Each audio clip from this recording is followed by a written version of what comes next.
Paul Denamiel's mind when he's in the kitchen of his New York City restaurant.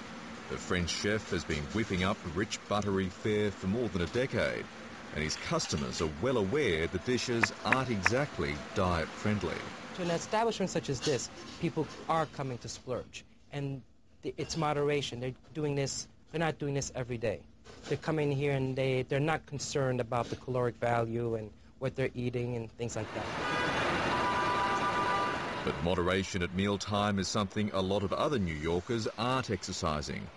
The Big Apple is fast becoming the Big Belly. Obesity rates in New York City are skyrocketing. 20% of New Yorkers are now classified as obese, and health authorities are getting worried. The problem in New York City is no different than it is in the rest of the world, which is that obesity is not only still increasing, but it's associated with many other risk factors like type 2 diabetes and cardiovascular disease. So if you do something to reduce obesity, you also reduce the other associated diseases, and that's what we're trying to do. The city is tackling the spread of obesity by targeting the places where a disproportionate amount of calories are consumed each day. The New York Health Department has ordered most fast food outlets to post the calorie count of each hamburger and pizza on the menu.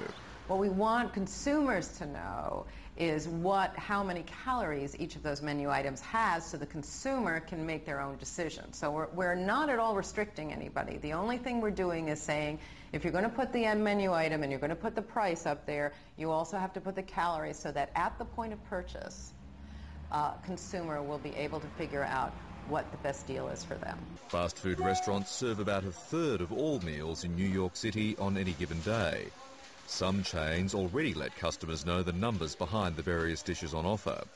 But in many other places, people are blissfully unaware of just how many calories they're pushing down in a single meal. You have a 2,000-calorie pizza. That's all you have to eat to take in your daily calories. You put a drink and a salad and a couple of other things on top of that, and you're way over, not by 50 or 100 calories. You're over your daily caloric intake by thousands of calories. That's why people are gaining weight.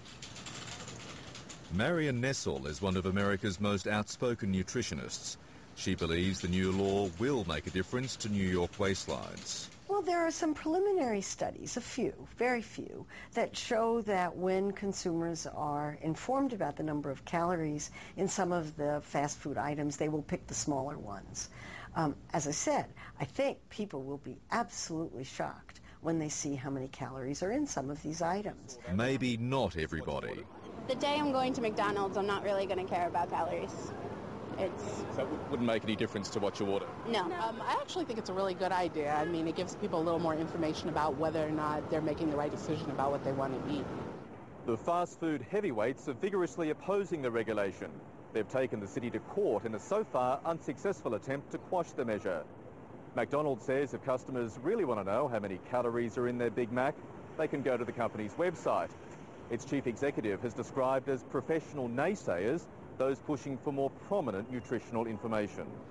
The fast food chains and their supporters insist the calorie counts will not produce a thinner New York, and they say it's another case of the government overstepping the mark.